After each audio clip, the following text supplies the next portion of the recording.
A missão da igreja é o tema de hoje,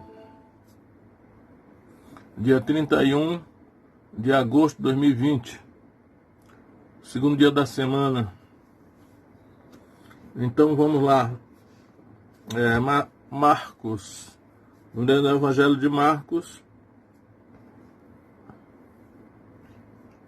a grande comissão em Marcos 16, verso 15, diz assim: E disse, ide por todo o mundo, pregar o evangelho a toda criatura. Então,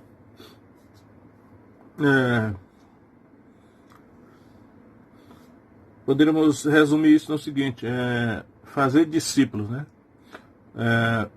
O primeiro ponto seria fazer discípulos. Mateus que diz isso, na grande comissão de Mateus 28, 19 e 20, ele diz assim: indo fazer discípulos de todas as nações. Só que aqui em Marcos ele detalha, pontua, ele esmiuça como fazer discípulos, né? Então, a primeira coisa que ele fala aqui é: ide por todo mundo. Para fazer discípulos, a igreja tem que ir por todo mundo. Se quiser fazer discípulos de todas as nações, né? Se quiser fazer discípulos, e não é uma questão de querer, porque realmente é um imperativo, nós precisamos ir até onde as pessoas estão, né? Então, ide por todo mundo. Aí Mateus diz: e indo fazer discípulos de todas as nações. Então, o primeiro ponto é que para fazer discípulos, nós temos que nos deslocar até onde as pessoas estão. Como no caso da pescaria, para alguém que vai pescar, tem que ir até um local onde os peixes estão. Então, e aqui é um certo questionamento, né? Eu lembro que hoje, nunca mais ouvi falar nisso, mas antigamente, logo no início da minha fé, falava-se muito em manuais de evangelismo, e havia o evangelismo de cruzada e o evangelismo pessoal. Eu lembro que um certo escritor, ele falou que o evangelismo de cruzada era limitado, porque no evangelismo de cruzada você esperava que as pessoas viessem até onde o evangelista estava, e que o evangelismo de cruzada não poderia cumprir a missão. Mas o evangelismo pessoal, que era quando o crente vai até onde as pessoas estão, esse é o evangelismo que pode alcançar todos, né? Acredito que a base bíblica é essa aqui. Então, para fazer discípulos, nós temos que ir até onde as pessoas estão. Temos que nos mover até lá, né? Primeira coisa. Em segundo lugar, pregai. Aí, pregar. Eu vou parar só dessa palavra aqui. Pregai. Porque a palavra pregar é uma palavra técnica em teologia. Querisso, do querigma. E existe um sentido técnico no querigma que, de certa maneira, o querigma, que é uma pregação querigmática, é a pregação para aqueles que são de fora, né? A pregação visa as pessoas que não são ainda discípulos, né? Então, a pregação é o discurso para os que estão de fora. Se nós formos olhar o conceito de querigma no dicionário de grego, ele vai dizer lá que é um arauto, que ele vai se postar com autoridade, formalidade. Esse evangelista é um ministro, né? Então é um ministério de evangelista. Aí podemos até dizer, para ser sincero, que esse tipo de evangelismo não é para qualquer um, é para um ministro chamado. Como, por exemplo, quando os reis, antigamente, por Nabucodonosor, ele assinou um decreto para que todos adorassem a estátua de ouro que ele tinha levantado. Então o arauto se pôs na esquina da rua e abriu o pergaminho E então ele falou em nome do rei, com autoridade, né? Então a pessoa geralmente tinha uma boa voz, e é esse camarada aí que era o evangelista, ou seja, o querigma. Portanto, não é para qualquer um essa questão do querigma. Um exemplo que nós temos é no livro de Atos. O livro de Atos, quando a igreja, no capítulo 8, quando a igreja foi espalhada por causa da perseguição que se levantou com a morte de Estevão, ele vai dizer o seguinte, diz aí, vamos ver aqui, Atos capítulo 8, né? Vamos ler o verso 4. Mas os que andavam dispersos, que foram dispersos, né? Iam por toda parte anunciando a palavra que é anunciando. Então toda a igreja, todos os crentes, individualmente iam anunciando a palavra tecnicamente seria evangelizando, porque a palavra grega é uma palavra que significa evangelho mesmo. Então eles iam evangelizando, evangelismo pessoal. Agora, aí no verso 5 diz: e descendo Filipe, a cidade de Samaria, lhes pregava a Cristo. Agora a palavra de Filipe não era anunciando, era pregava. Ele pregava porque era o querigma, né? Um ministro chamado especialmente como daquele ministério de evangelista que é mencionado em Efésios 4:11. Então, quando Jesus está dando a grande comissão, ele está falando diretamente para os 12 apóstolos. Naturalmente, os 12 apóstolos eram 12 arautos, né, que eles tinham autoridade ministerial para proclamar o querigma, ou falar com autoridade em nome do rei. Né? Ele não falava com autoridade própria, em nome do rei. Então, falava com autoridade, diz até assim, com solenidade. E, naturalmente, a igreja toda vai participar disso, mas a palavra técnica não é pregar, né? Que pregar, querigma é pregar. Então, anunciar, né? Falar. Então, tem várias outras palavras que incluem toda a igreja na obra da evangelização, mas esse querigma aqui, nós não podemos passar batido em cima dessa palavrinha, né? Então, Jesus disse, ide por todo mundo e pregai. Né? Vem aqui.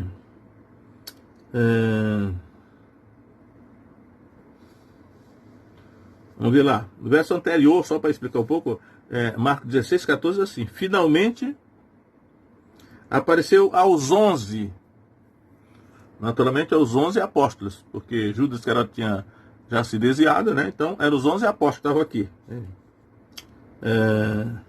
Estando eles assentados à mesa, e lançou-lhes em rosto a sua incredulidade e dureza de coração, por não haverem crido nos que o tinham visto já ressuscitado. E aí ele disse-lhes, então ele falou para esses 11 aí, né, os 11 apóstolos. Por isso que eu estou destacando a palavra pregar, que é uma palavra técnica em teologia, que significa um chamado especial que não é para todos. Embora aí não significa que qualquer crente está excluído da obra de evangelização, porque todo crente pode falar, alguns traduzem até por tagarelar o evangelho, fala no nível que tem, né? Compartilhando pessoa a pessoa, com quem conhece, né? Mas essa palavrinha querigma não pode ser usada aí. Anunciar, evangelizar, né? Falar o evangelho, falar as boas novas e tal. Então Jesus disse, ide por todo mundo e pregai o evangelho. Então aí nós temos que saber o que é realmente o evangelho. Pregai o evangelho. Para saber realmente o que é o evangelho, o que será o evangelho? Porque muita gente pode pregar uma série de coisas sem ser o evangelho. A igreja pode pregar uma série de coisas sem ser o evangelho. Mas pregar o evangelho, o que é o evangelho mesmo? Hoje, inclusive, antigamente era filosofia, né? Alguns podiam pregar filosofia, hoje pode pregar filosofia, mas pode pregar também psicologia e tantas outras coisas. Mas ele falou para pregar o evangelho. Então, para nós sermos fiéis aqui ao texto, Em 1 Coríntios capítulo 15, verso 3, Paulo vai dizer o seguinte sobre o Evangelho. Porque primeiramente vos entreguei o que também recebi, que Cristo morreu por nossos pecados. Não, antes disso é melhor eu ler desde o primeiro versículo para entender que ele está falando que é o Evangelho, né? Então vamos lá. Versículo 1. Também vos notifico, irmãos, o Evangelho que já vos tenho anunciado, o qual também recebestes, os coríntios receberam, e no qual também permaneceis, pelo qual também sois salvos, se o retiverdes tal como vou-lo tenho anunciado, se é que não cresces em vão. Então Paulo ele vai dizendo que o Evangelho é isso aí. Aí ele vai dizer o que é o Evangelho mesmo agora. Porque primeiramente vos entreguei o que também recebi, que Cristo morreu por nossos pecados, segundo as Escrituras. Então o que é o Evangelho mesmo? Primeiro ponto, Cristo morreu por nossos pecados. Todos precisam saber disso, né? Ide por todo mundo, pregai o Evangelho a toda criatura. Então a igreja, nós todos, né, devemos ir por todo mundo. Isso já foi dado na igreja primitiva. Naturalmente a igreja já foi. É possível que ainda falta algum lugar, mas o certo é que o Evangelho está disseminado pelo mundo todo, né? Que é o Evangelho? É para dizer para as pessoas que Cristo morreu por nossos pecados. Nossos pecados. Aí nós vamos perguntar, todos os cristãos sabem disso? Que Cristo morreu por nossos pecados? Ah, mas foram os judeus que mataram Jesus. Ou então foram os romanos. Não, a Bíblia está dizendo que foram os nossos pecados que mataram Jesus. Nisso aí a humanidade, ela tem participação, né? Todos pecaram, toda a humanidade. Então, cada um de nós tem uma parcela de responsabilidade na morte de Jesus, porque ele morreu por nossos pecados. A segunda coisa que Paulo diz, verso 4, e que foi sepultado. Então, eu não sei por que o Espírito Santo fez questão de enfatizar isso aqui, que ele não só morreu por nossos pecados, ele foi sepultado, porque existe um significado espiritual no sepultamento, né? Sepultamento. Em Romanos capítulo 6, Paulo vai usar várias figuras. É como tipo assim, ele foi plantado, né? Como plantamos uma semente, cobrindo com terra. Então ele foi sepultado. E ficou lá debaixo da terra, né? Aí diz aqui, e ressuscitou ao terceiro dia. Então o terceiro ponto, ele ressuscitou ao terceiro dia. Isso é o Evangelho. Cristo morreu por nossos pecados, foi sepultado e ressuscitou ao terceiro dia. Ah, mas as pessoas não vão acreditar que alguém ressuscitou. Bom, isso aí não é problema nosso, né? Nós temos que dizer isso aí porque foi o que aconteceu e nós somos testemunha disso. Cada qual dentro do seu nível de chamada, responsabilidade e tal. Então, ele cita mais uma série de fatores aqui, né? Que foi visto por Cefas e depois pelos 12. Aí faz uma série de testemunhas para comprovar que Jesus ressuscitou mesmo ao terceiro dia, porque a ressurreição foi sempre contestada desde o começo. Até hoje não sabemos quantos acreditam que realmente Jesus ressuscitou, né? Mas isso é o Evangelho. Então, a primeira parte então da missão da igreja é fazer discípulos. Fazer discípulos. Como? Indo até onde as pessoas estão. Pregando o Evangelho. Aí é o querigma, né? Porém, acredito que está incluído aí também as outras formas simples de anunciar, falar, comunicar, da maneira como cada um pode, né? Todavia, sem esquecer, para não falsificar a palavra de Deus, que existe pessoas chamadas com um ministério de evangelista, que no outro texto Paulo chama de pregador, querix, ele chama de querix, é derivado do querigma, é um ministério de evangelista ou de pregador, é uma chamada especial. Então, mas não exclui que todos os outros crentes testemunhem, né? Falem, evangelizem, anunciem, que tem outras palavras mais simples, mas é para comunicar essa mesma verdade, que é o Evangelho, é isso aí, né? Cristo morreu por nossos pecados, foi sepultado, ressuscitou ao terceiro dia. Isso é o Evangelho.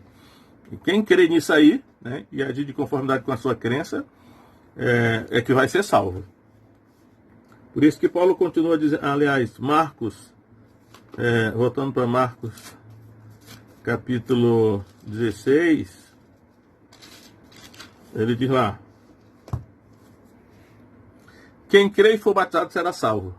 Quem crê e for batizado será salvo.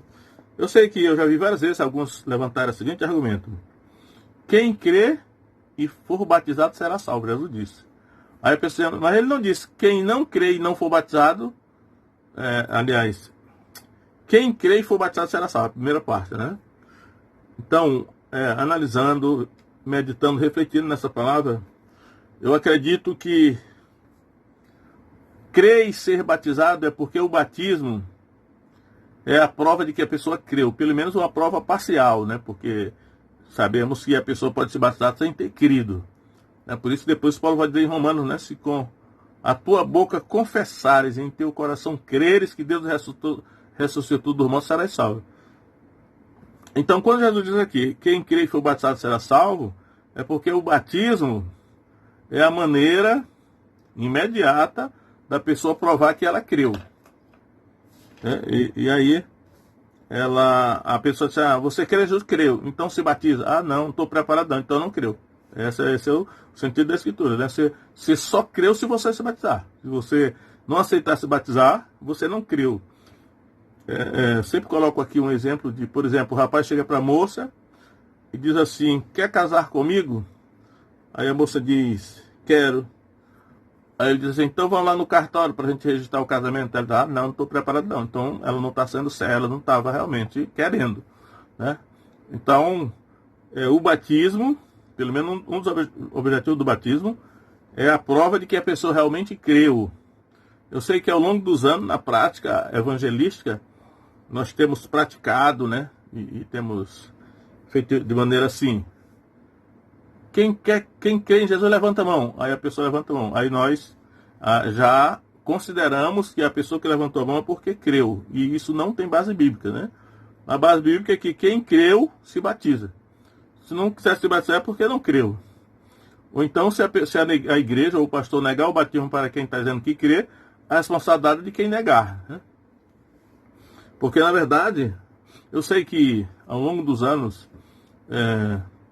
nós, por exemplo, não vamos batizar logo não, porque de repente a gente não sabe se a pessoa creu mesmo. Eu acho que é justo a pessoa colocar essa dúvida, né? Mas a verdade é que depois, ao longo da minha vida, eu percebi, no vida cristã, que na verdade nós dificilmente vamos saber quem foi que creu mesmo, porque as aparências enganam, né?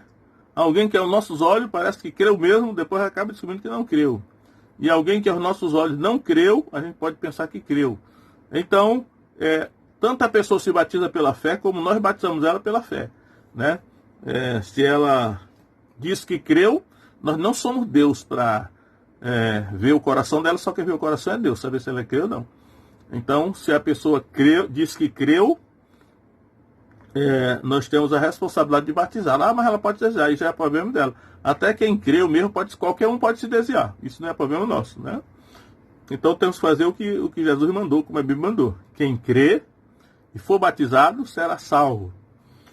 Quem não crê será condenado. A Bíblia sempre dá a contrapartida, né? Quem não crê será condenado. Ela não fala só a parte agradável, não. Então quem não crê será condenado. Mas ele não disse quem não crê e não for batizado. Não, porque não precisa. Se a pessoa não creu, é claro que ela não precisou se batizar, porque o batismo já é a confirmação de que ela creu. Se ela não creu, ela não precisa dizer que não for batizado, né? Então, é assim que a missão da igreja é fazer discípulo. Como é que ela faz discípulo? Dessa maneira: indo até onde as pessoas estão, pregando o evangelho para ela, e aí esperar a resposta dela. Você crê? Então se batiza. Se a pessoa se batizar, veja que o batismo está sempre envolvido na obra da evangelização, né? Já ouvi até dizer, e concordo hoje com isso, que a mensagem evangelística só está concluída depois que batizarmos a pessoa. Enquanto ela não for batizada, não foi formalizada a aliança com Deus, né? Não houve um compromisso, é um rito. Existe um rito na salvação. Esse rito que está em Atos 2, 38, onde quando os ouvintes: que faremos, homens e irmãos? Aí Pedro disse: arrependei-vos, sede batizado em nome de Jesus Cristo para perdão dos pecados. E aí, novamente, eu quero, ao longo da minha vida, meditando nessas coisas, vendo isso, eu cheguei à conclusão que Como é que a pessoa prova que se arrependeu? Se batizando. É a mesma coisa. Mas você prova que creu se batizando. Como é que você prova que se arrependeu se batizando? Por isso que o batismo, por exemplo, o batismo de João Batista começou assim. Era o batismo de arrependimento, né? Muitos vinham confessando seus pecados para se batizar. Então, quando Pedro diz, arrependei-vos e sede batizados em nome de Jesus Cristo para o perdão dos pecados, é porque o batismo é a prova tangível, visível, né?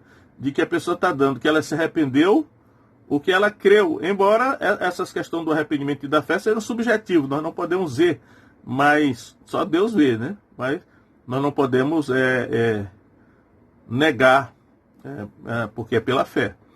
Se a pessoa se desviar, ou fingiu que creu, fingiu que se arrependeu, isso é problema entre ela e Deus. Nós devemos fazer pela fé. Então, aí Pedro disse, arrependei-vos, sede batizados em nome de Jesus Cristo, para perdão dos pecados, e recebereis o dom do Espírito Santo. Né? Essa questão do Espírito Santo aqui, não está na grande comissão aqui, inicialmente, mas eu não vou comentar sobre isso não. Então o que eu quero enfatizar aqui, é que a missão da igreja consiste em, pelo menos inicialmente, né, assim, a grosso modo, para a gente entender melhor, ela consiste em duas coisas, em duas atividades, que é fazer discípulo. Fazer discípulos. Aí eu quero me reportar aqui a Mateus capítulo 5, porque Mateus capítulo 5, Jesus já tinha chamado alguns discípulos, né? Aí diz assim, Jesus vendo a multidão não são os discípulos, não. Subiu ao monte e assentando-se, aproximaram-se dele os seus discípulos. Agora sim, os discípulos se aproximaram dele, então já eram discípulos, porque estavam seguindo ele, né? E abrindo a sua boca, os ensinava dizendo. Então ele passou a ensinar os discípulos. E todo o sermão do monte aqui é o ensino de Jesus para os discípulos. A multidão, geralmente, ela procurava Jesus com outras intenções, né? Tipo assim, para receber cura, por curiosidade. Tem uma série de fatores que distinguem a multidão dos discípulos. E aí vem a segunda tarefa da igreja, né? Fazer discípulos, daquela maneira como eu já falei aí, mas eu vou ler a grande comissão em Mateus, porque a grande comissão em Mateus, ela diz o seguinte: portanto, indo, fazei discípulo de todas as nações, daquela maneira que Marcos também fala, né? Batizando-os em nome do Pai, do Filho e do Espírito Santo. O batismo é mencionado tanto lá em Marcos como aqui em Mateus, batizando-os, né? Esse discípulo. Agora vem, ensinando-os. Aí vem a segunda tarefa da igreja, que não está contida na tarefa evangelística, é ensinar os discípulos. Ensinar. Então Jesus diz aqui, ensinando-os a guardar todas as coisas que eu vos tenho mandado. Então,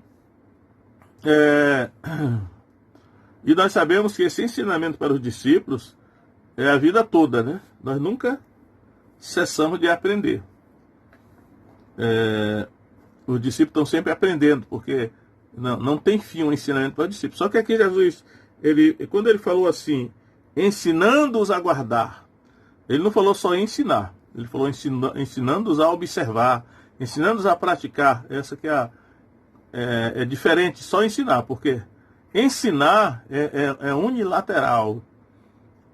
O professor pode ensinar, o mestre pode ensinar, qualquer um pode ensinar, mas é só de um lado, né, que o conhecimento está sendo. Do outro lado lá pode não estar captando nada. Mas quando ele diz assim, ensinando-os a guardar, ensinando a praticar, e aí a gente fica pensando, como é que a gente ensina alguém a praticar? Tem várias maneiras, né? Uma delas é nós mesmos praticando, né? Praticando aquilo que nós estamos ensinando. Eu vou demonstrar para vocês aqui, né? Eu vou fazer, façam como eu. Foi isso que Jesus fez com os discípulos. Primeiro Jesus chamou os discípulos, eles seguiram Jesus. Aí Jesus foi fazendo a obra, foi fazendo, curando os enfermos, expulsando demônios, pregando, ensinando, e os discípulos só vendo. E ficavam só vendo o que Jesus fazia. Aí depois, lá pela capítulo 10 de Mateus, por exemplo, aí Jesus já mandou que eles fossem fazer também, né? Deu aquela tarefa para eles evangelizar entre os judeus, E aí eles foram aprendendo ali com Jesus, né? Então ele falou, ensinando-os a guardar ou a praticar todas as coisas que eu vos tenho mandado. E eis que estou convosco todos os dias até a consumação dos séculos. Então, essa segunda parte, essa segunda tarefa da igreja, que é ensinar os discípulos, ela é tão necessária e importante quanto a primeira. A primeira é fazer os discípulos, né? Aí a segunda, agora, é ensinar os discípulos, ensinar os discípulos que Deus mandou, né? Que já se batizaram, já estão aqui incluídos na igreja, ensinar. Isso não tem fim, é a vida toda, o ensino é a vida toda, né? Então, eu sei que, por exemplo, acho que essa onda sobre crescimento, a ênfase no crescimento da igreja, que aconteceu recentemente, talvez esteja acontecendo em alguns lugares, que a igreja às vezes só pensa em crescer, em ganhar pessoas, e aí esquece de ensinar os que estão aqui. Eu creio que isso é uma falha, um equívoco, né? Acredito que pelo menos meio a meio, né? A igreja tem que ensinar, cuidar, apacentar desses que estão aqui. Ensinar, e Jesus disse, ensinando a guardar todas as coisas que eu vos tenho mandado. Então, tudo que Jesus mandou, quando diz aqui, todas as coisas que eu vos tenho mandado. E por isso que eu acho interessante que quando Paulo ele chega a Roma, no capítulo 28 de Atos, o livro de Atos termina dizendo o seguinte, vamos ver lá, Atos 28, 30. Paulo ficou 2 anos inteiros na sua própria habitação, que alugara, e recebia todos quantos iam vê-lo. Então você vê que o apóstolo Paulo, ele foi um pregador, ele diz Querique, ele diz, eu sou Queriques, pregador, apóstolo e mestre dos gentios. Então, ele foi uma pessoa extremamente bem-sucedida na sua militância evangelística, apostólica, foi enviado, andou por muitos lugares procurando as pessoas para pregar o evangelho, pregou, né? Mas agora nessa situação que ele estava, aqui em Roma, preso, ele não podia mais ir, quando já disse, ide por todo mundo, ele não podia mais ir, porque ele já estava preso aqui em Roma, que era realmente o centro político do mundo, né? Do Império Romano, do mundo, aí onde o imperador morava, e ele não podia ir. O que significa então que ele tinha que ficar lá parado. E aí as pessoas que viam ele, inicialmente vieram os judeus, né? Como nós já mostramos na outra pregação, mas agora, ele disse aqui, agora vieram todos, né, senhor? Pregando o reino de Deus e ensinando com toda... Não, peraí. Ficou 2 anos inteiros na sua própria habitação, que alugara, e recebia todos quantos vinham vê-lo. Então, todos quantos vinham ver Paulo, ele recebia. Aí diz aqui, pregando o reino de Deus. Pregando aqui é o carígio. Pregando. Então, vinha a pessoa ver Paulo, ele pregava, quer dizer, evangelizava a pessoa, né? Então, Deus pode fazer isso. Em vez de enviar o pregador até onde estão as pessoas, ele pode também enviar as pessoas até onde está o pregador, né? E o caso aqui de Paulo, ele não podia ir porque estava preso. Aí diz aqui, e ensinando com toda a liberdade as coisas pertencentes ao Senhor Jesus Cristo, sem impedimento algum. Foi aquilo que foi dito lá em Mateus 28, né? Ensinando-os a guardar. Então a igreja tem que fazer discípulos através da pregação e ensinar os discípulos, que aí dura a vida toda. São 2 mistérios também que é importante, não se deve negligenciar. Então a igreja que só pensa em ganhar, e esquece de ensinar os que estão aqui, é como uma pessoa que sai fazendo filhos por todo lugar, enchendo o mundo de filhos e não cuida, né? E aí nós temos que ter esse equilíbrio nas 2 partes da missão da igreja. Agora, quando Jesus diz assim, ensinando-os a guardar todas as coisas que eu vos tenho mandado, e aqui que Paulo, ensinando com toda a liberdade as coisas pertencentes ao Senhor Jesus Cristo, sem impedimento algum, o que Jesus mandou? Todas as coisas que ele mandou. Então, eu vou dizer o que Jesus mandou. Em primeiro lugar, Jesus mandou, o que Jesus mandou está no Novo Testamento. Então, o que Jesus mandou, em princípio, é todo o Novo Testamento. Por quê? Porque o livro de Atos, Atos começa dizendo uma coisa interessante, diz assim, Atos capítulo 1, verso 1. Fiz o primeiro tratado, ó Teófilo, acerca de tudo que Jesus começou, não só a fazer, mas a ensinar, até o dia em que foi recebido em cima, depois de ter dado mandamentos pelo Espírito Santo aos apóstolos que escolheram. Então, Jesus deu mandamentos pelo Espírito Santo aos apóstolos que escolheram. Os 12 apóstolos. E aí, o que Jesus mandou? Os mandamentos que ele deu pelo Espírito Santo aos apóstolos, todas as coisas que ele mandou foi aquilo ali. Né? Os mandamentos que ele deu por meio do Espírito Santo aos apóstolos que ele escolheram. E aí, os apóstolos que ele escolheu escreveram o Novo Testamento. Então, por exemplo, o primeiro evangelho, Mateus, quem era Mateus? Um dos 12 apóstolos. O que Mateus escreveu? Os mandamentos que Jesus deu para ele por meio do Espírito Santo. Né? Em João capítulo 14, 15 e 16, que Jesus fala da vinda do Espírito Santo, Jesus diz assim, quando o Espírito Santo vier, ele vos fará lembrar de tudo que eu vos tenho dito. Ele dará testemunho de mim, né? E vós também dareis testemunho. Então, quando Mateus escreveu o Evangelho, ele estava escrevendo os mandamentos de Jesus. O Espírito Santo estava inspirando ele a escrever. Né?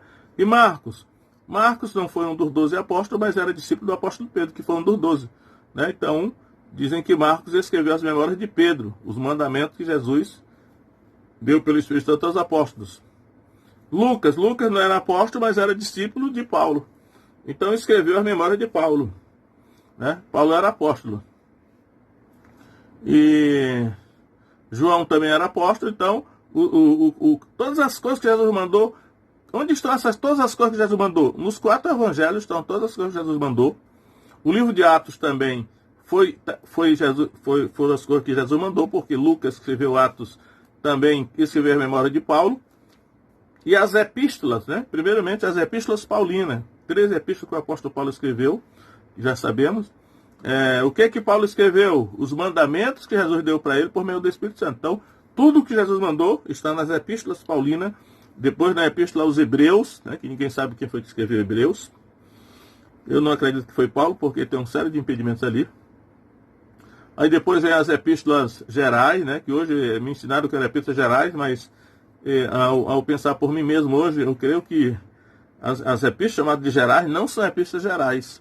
Elas são as epístolas para a igreja judaica, né? Porque Paulo, que era apóstolo dos gentios, escreveu para as igrejas gentílicas as 3 epístolas. Mas a partir de Hebreus, as epístolas são endereçadas para a igreja judaica. Portanto, as epístolas chamadas de gerais são epístolas escritas para a igreja judaica. Por isso que quem escreveu foram os líderes da igreja judaica. No caso, por exemplo, Tiago, que era o pastor da igreja de Jerusalém, irmão de Jesus,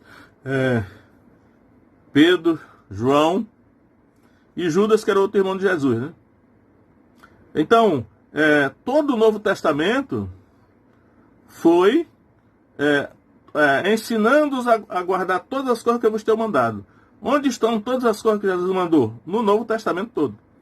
Se quisermos ainda especificar mais, onde estão todas as coisas que Jesus mandou? Nos sermões, por exemplo, o Sermão do Monte, Mateus 5, 6 e 7, que registra o Sermão do Monte, foi um sermão, um ensino, né, de Jesus para os seus discípulos, e aquilo é para ensinar todas as coisas que ele mandou.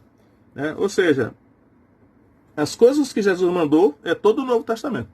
Então, se nós pegarmos todo o Novo Testamento e formos ensinando capítulo por capítulo, versículo por versículo, foi tudo isso que Jesus mandou. É muita coisa, né? Porém, tudo isso se resume nessas 2 coisas que eu estou dizendo aqui. É o mandato evangelístico, né, que é para as pessoas sejam alcançadas e elas irem por todo mundo, pregar o evangelho a toda criatura, que toda criatura, naturalmente, é toda criatura humana, né? Todo ser humano. E à medida que, e aí eu digo, né, a minha convicção é que por mais que nós nos esforcemos, e devemos nos esforçar, devemos fazer a nossa parte humana e lutar para pregar o evangelho, para alcançar as nações, né, a obra missionária, estamos aí, a história da obra missionária, do heroísmo, né, quantos foram e tudo mais, levar o evangelho, mas é o Espírito Santo que convence, né? Se o Espírito Santo não estiver no processo, é muito difícil, né? A coisa não acontece. Então, o Espírito Santo que convence as pessoas, ele que convence as pessoas do pecado, da justiça e do juízo. Jesus tinha dito isso. E aí, as pessoas que Deus manda para o aprisco agora, que é a igreja, devem ser ensinadas, cuidadas, né? Principalmente ensinando a guardar, ensinando a praticar. Por isso que no Sermão do Monte, termina no capítulo 4, no capítulo 7 de Mateus, em Mateus 7:24, Jesus termina dizendo assim: todo aquele que ouve estas minhas palavras e as pratica, eu compará-lo-ei a um homem que edificou a sua casa sobre a rocha, né? Porque desceram as chuvas, sopraram os ventos e deram com ímpeto contra aquela casa e ela ficou firme, porque ela foi edificada sobre a rocha. Isso é aquele que ouve e pratica. Discípulo de Jesus. Discípulo de Jesus ouve, e tem discípulo que pratica e tem discípulo que não pratica. Ele disse: mas aquele que ouve essas minhas palavras, ou seja, os ensinamentos dele, seja diretamente, seja através das escrituras, dos pastores, né? Ouve e não pratica, ele diz assim: compará-lo-ei a um homem que edificou a sua casa sobre a areia. Desceram as chuvas, sopraram os ventos, e deram com ímpeto contra aquela casa, e ela caiu, e foi grande a sua ruína. Então, nós temos que ter cuidado, para que, primeiro, nós temos que realmente fazer discípulos, ou seja, pregar o evangelho, anunciar o evangelho, falar o evangelho, tagarelar o evangelho. As pessoas têm que saber o que é o evangelho. Jesus morreu por nossos pecados, foi sepultado, ressuscitou ao terceiro dia. Tudo isso segundo as Escrituras. É interessante que Paulo cita 2 vezes isso, né? Segundo as Escrituras. Em 1 Coríntios capítulo 15. Então, a base, o fundamento do testemunho do Evangelho são as Escrituras. Ele está falando lá do Antigo Testamento. A base está toda no Antigo Testamento, né? E quando Paulo termina lá em Roma, no capítulo 28 de Atos, que ele reuniu os judeus, diz que ele procurava levar os judeus à fé em Jesus, tanto pela lei de Moisés como pelos profetas, ou seja, o Antigo Testamento também. Então, não é sem fundamento. O Evangelho não é um negócio que apareceu do ar. O Evangelho está todo fundamentado na escritura do Antigo Testamento, no judaísmo, né, que tem história. Não foi uma coisa que está tudo profetizado lá. Então, por isso que Paulo, escrevendo aos Coríntios, que é uma igreja grega, né, não é judaica, embora certamente havia judeu lá, né, os judeus se espalharam pelo mundo todo, Deus os espalhou. Mas ele diz aqui, olha, isso que eu estou falando aqui, que Cristo morreu por nossos pecados, que foi sepultado, né? Ele assim, Cristo morreu por nossos pecados, segundo as Escrituras. Essa escritura aqui é do Antigo Testamento, né? E, assim, a lei e os profetas, Moisés e os profetas, assim, e que foi sepultado e ressuscitou ao terceiro dia, segundo as Escrituras. Então isso estava tudo profetizado lá. Os profetas falaram disso, né? Isso não surgiu aqui do nada. Então tem uma base legal, tem um fundamento na história de Israel, né, e nas escrituras judaicas. Então, e hoje nós temos as escrituras do Novo Testamento, que tem igualmente autoridade canônica, para dizer que essas coisas aconteceram assim. Então, hoje aí eu quero dizer o seguinte, que a igreja não precisa fazer muita coisa. A igreja não precisa disputar com o teatro, como um local de entretenimento, de lazer, para entreter as pessoas. As pessoas estão ávidas por entretenimento, por lazer. E às vezes a igreja, ela quer suprir todas as necessidades de fazer os gostos das pessoas, né? Eu digo, quem quer alguma coisa de lazer vai para o teatro, vai para o cinema. Mas a igreja não é para isso. A missão da igreja é essa. Ganhar as pessoas através da missão evangelística e depois ensinar esses discípulos, né? E a pessoa, só está ganhando depois que batizar. Se batizar, é porque a pessoa realmente, pelo menos a forte disse que ela creu. E aí, tem que ensinar para essas pessoas agora todas as coisas que Jesus mandou. Ou seja, todo o Novo Testamento. O que Jesus mandou foi o Novo Testamento. Embora o Velho Testamento tenha a palavra de Deus também, com igual autoridade, mas na aplicação, né? Na aplicação, no sentido específico da revelação progressiva, é o Novo Testamento, né, que veio revelar o Filho de Deus. O Evangelho estava profetizado no Antigo Testamento, mas só veio acontecer no Novo. Então, a missão da igreja é pregar o Evangelho a toda criatura e ensinar todas as coisas que Jesus mandou. E é todo o Novo Testamento, né? Não devemos nos, vamos dizer assim, enjoar de pregar o Novo Testamento, quer dizer, eu já sei tudo do Novo Testamento, vai de novo lá, porque foi o que Jesus mandou, né? Enquanto a gente não estiver praticando tudo, não pode mudar para outro tipo de ensinamento, não. Tudo que Jesus mandou foi todo o Novo Testamento. Então essa é a missão da igreja. A igreja não deve, apesar de que o diabo já conseguiu muita vitória nesse sentido, de distrair, levar para outros lados, né? Mas fica aí essa palavra. Quem tem ouvido para ouvir, ouça.